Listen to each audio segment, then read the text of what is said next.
D'où venaient ces morts? Du cimetière de l'église? À coup sûr, il devait maintenant y en avoir 2 ou 3 de plus sous la fenêtre, et bientôt davantage. Tous les défunts du cimetière Saint-Patrick allaient se donner rendez-vous devant le 109 rue des Vieux-Bretons. Téléphone à Merlin! Yvon décrocha le téléphone. Il appela le vieux Merlin et lui raconta ce qu'il s'était passé. Merlin l'interromput. J'arrive! De la fenêtre cachée derrière les rideaux pour ne pas être repérés par les morts de plus en plus nombreux. Yvon et Péric le virent sortir de la boutique et lancer devant lui par terre une grosse boule brillante. C'est une boule en or? Oui, tais-toi. Il tenait le petit par l'épaule pour le réconforter. Les 2 frères virent la boule traverser la rue en roulant toute seule et se faufiler sur le trottoir entre les morts. Elle vint heurter la porte. Yvon se précipita pour ouvrir. Merlin l'enchanteur entra. Il appela Péric. Viens ici, garçon. Péric approcha. Merlin commanda. Ouvre tes mains. L'enfant joignit les mains en forme de coupe. Merlin éleva les siennes au-dessus et les inclina en murmurant des mots celtiques. De l'eau coula des mains du vieux magicien dans celles du Péric. Cette eau, cependant, ne restait pas. Elle s'évaporait au contact de la peau de l'enfant. Il s'en étonna, Mais silence! Il éleva encore les mains au-dessus de celles de Péric. Lorsqu'il les inclina, il en tomba du sel. Là encore, le sel s'évanouit en touchant les paumes de main du garçon. Maintenant, asseyons-nous. Il s'assit le premier en tailleur sur une chaise. Les 2 frères s'assirent en face. Merlin ne bougeait plus. Il rassemblait avec une statue de méditation. Péric regarda Yvon d'un air interrogatoire. D'un froncement de sourcils, Yvon lui intima l'ordre de demeurer immobile. Ils attendirent. Dehors, les morts grommelaient des lamentations lugubres et la nuit tombait. L'obscurité se fit peu à peu dans la maison. Alors Merlin remua. Péric et Yvon soupirèrent soulagés et attentifs. « Va chercher la cornemuse !» commanda Merlin à Péric. L'enfant hésita, consulta son frère du regard et courut emprunter l'instrument. « Quand je te dirai, tu joueras !» ordonna Merlin. « Et tu sortiras. »« Oh non, tu sortiras !» reprit Merlin avec force.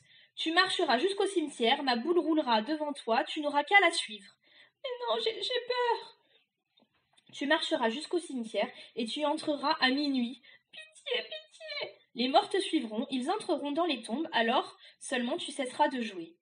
L'enfant gémit, réconforté par son frère, et Merlin poursuivit.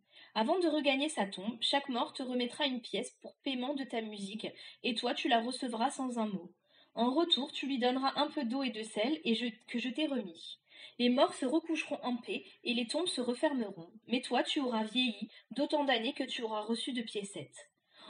Péric se mit à pleurer à chaudes larmes, il sanglotait. Ne puis-je pas prendre sa place? Offrit Yvon apitoyé. Non, c'est lui qui joue de la cornemuse à réveiller les morts. Ne pouvons-nous faire quelque chose pour lui, vieux Merlin? Implora Yvon. Si 50 défunts lui remettent une pièce, alors il aura 57 ans, il sera vieux d'un coup. Nous pouvons éviter cela. Ça dépend de toi. Quand les morts auront payé ton frère, il faudra qu'il perce la cornemuse et il y fourre les pièces. Il jettera le tout dans la tombe derrière lui.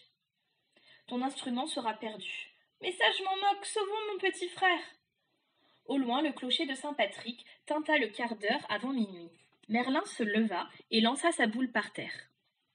Allons-y, petit, suis la boule et nous te sauverons. Péric pleurait, affolé. Marche, commanda Merlin d'une voix terrible. L'enfant se mit à jouer de la musique. Malgré son émotion, il jouait merveilleusement. Et la peur s'apaisait en jouant. La porte s'ouvrit devant la boule magique qui roula sur le trottoir. Péric la suivait.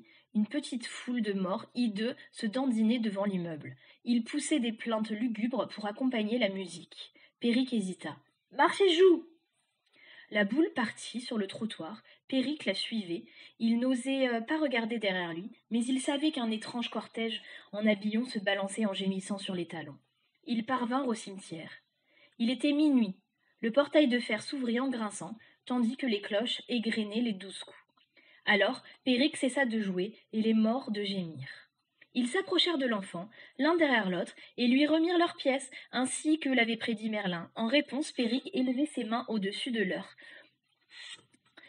décharnés et leur faisait cadeau un peu d'eau et un peu de sel. Chaque fois que l'enfant recevait une pièce, un mort descendait dans sa tombe. Et pour chaque pièce reçue, l'enfant vieillissait d'une année. Il se transforma en jeune homme, puis en homme d'âge mûr, puis en vieillard.